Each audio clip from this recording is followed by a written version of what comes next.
मनपसंद किचन कॉर्नरमध्ये मी प्रमिला देशमुख आपणा सर्वांचं स्वागत करते। आज आपण सुप्रियाताई यांच्या इझी कुकिंग विथ सुप्रियामधील ज्वारीच्या पिठाचा पारंपरिक वाळवणीचा पदार्थ बघणार आहोत। स्वागत आहे पुन्हा एकदा सर्वांचं माझ्या चॅनलमध्ये। आणि आज बनवलेले आहे चुलीवरचे धापोडे। ज्वारीचे धापोडे आम्ही बनवतो। विदर्भात भरपूर ठिकाणी बनवल्या जातात। तुमच्याकडे बनवतात का? कमेंट करून नक्की सांगा। आणि यावेळेस चुलीवर बनवायचं आम्ही ठरवलंय। चुलीवरची टेस्ट खूप छान लागते। तर इथे पहा, ज्वारीचं पीठ घेतलेलं आहे। त्यामध्ये तिखट, मीठ आणि चवीनुसार आणि थोडं आंबट म्हणून थोडं ताक किंवा दही टाकायचं आहे।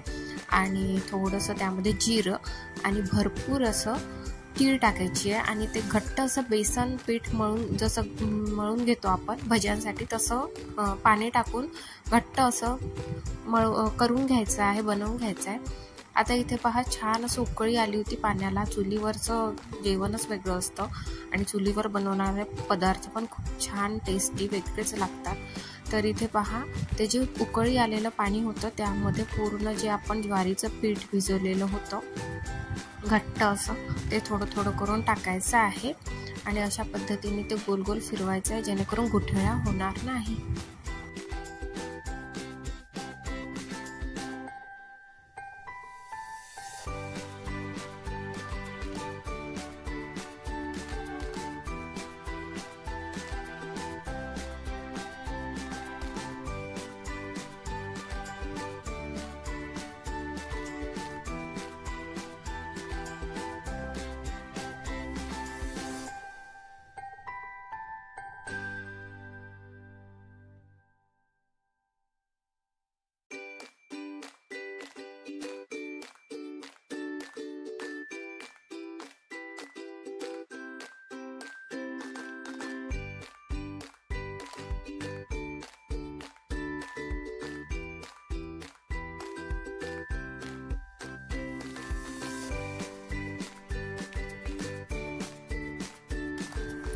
आणि हे पीठ छान असं शिजवून घ्यायचं आहे आपल्याला। एकदम पातळ पण नको, एकदम घट्ट पण नको, पापड टाकता येईल अशा पद्धतीने आपण याला छान बनवून घ्यायचं आहे।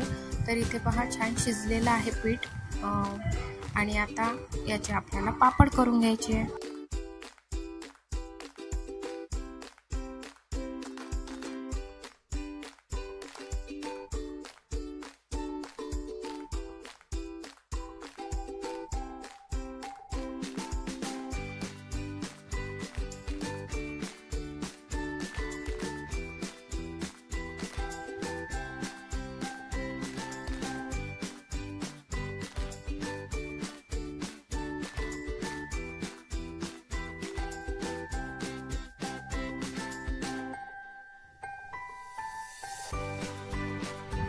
आणि उन्हामध्ये छान कापडावरती हे आपल्याला पापड अशा प्रकारे जे धापोडे आहे ज्वारीच्या पिठाचे, ते अशा प्रकारे छान असे टाकून घ्यायचे आहे गोल गोल। आणि याला दिवसभर उन्हामध्ये वाळू द्यायचं आहे। आणि दिवसभर उन्हामध्ये वाळले की मग काय करायचं, याला वाळल्यावरती उलटं करायचं हे कापड, त्यावर छान असं पाणी शिंपडायचं आणि नंतर हे पापड अलगद निघतात। तुम्ही समोर मी दाखवलेला आहे, तुम्ही व्हिडिओ पूर्ण पहा। आणि व्हिडिओ आवडला असेल तर प्लीज लाईक करा, आणि जे नवीन असतील त्यांनी सबस्क्राईब करा आणि व्हिडिओ पूर्ण पहा।